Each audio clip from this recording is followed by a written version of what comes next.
There are times when joy settles perfectly inside my body. I notice. The world twisted out of shape around me years ago.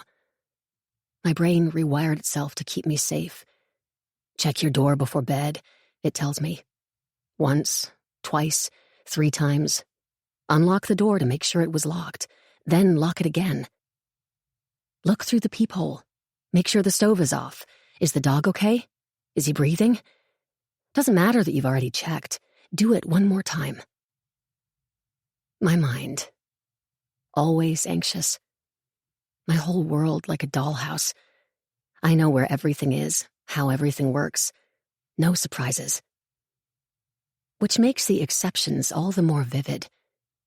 Happiness sprouting in the unlikeliest places.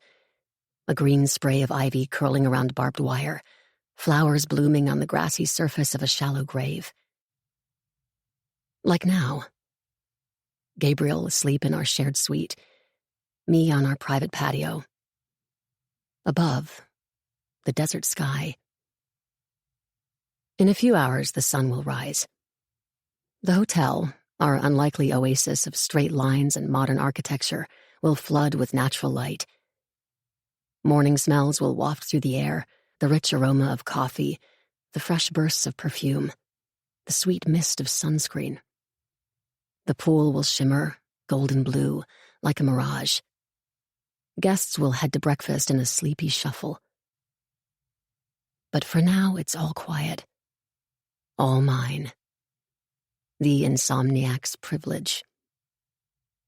I reach in the pocket of my hoodie, pull a cigarette from the pack, click my lighter. Empty.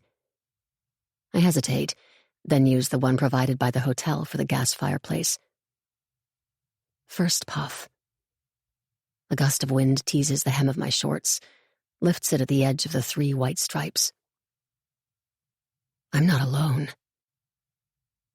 The thought cuts through my mind in a red slash. 2 voices disrupt the night's quiet. I know these voices. I've heard them intermittently over the past 4 days, rippling in hushed tones near the spa, in clipped sentences over the dinner table. The young wife and her old husband. I recognized them by the pool on our first day, from a 60-minute segment I watched last year. Most of what I know about the world I learned on TV. Look, I told Gabriel, my elbow digging into his ribs. That's William Brenner. When he didn't respond, I explained, he's a big tabloid guy, wealthy. I think that's his 3rd wife. What a pairing they make. Sabrina Brenner, not yet 30, her skin already tightened by injectables. Her long hair, shimmery platinum.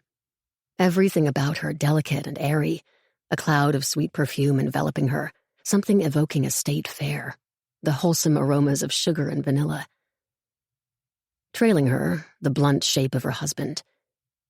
William Brenner radiates a bullish kind of confidence, from the shiny top of his balding skull to his professionally polished loafers.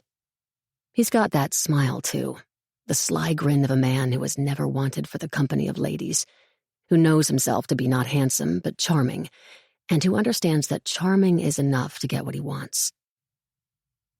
The 60-minute segment was about the tabloid culture of the early 2000s, specifically the ways in which it ruined people's lives.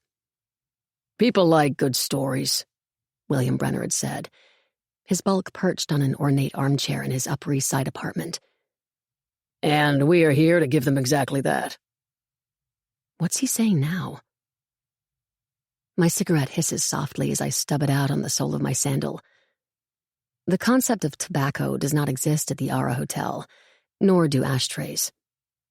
Back inside, in the bathroom, I hold the cigarette butt under a thin stream of water, wrap it in toilet paper, and bury it in the trash can. Gabriel is still sleeping, curled in a fetal position. Like when we were kids, limbs tangled at his front, a knot of a boy shielding himself from the world. I grab my key card and slip away. The voices lead me close to the edge of the compound, to the last patch of sandstone before the hotel ends and the desert begins.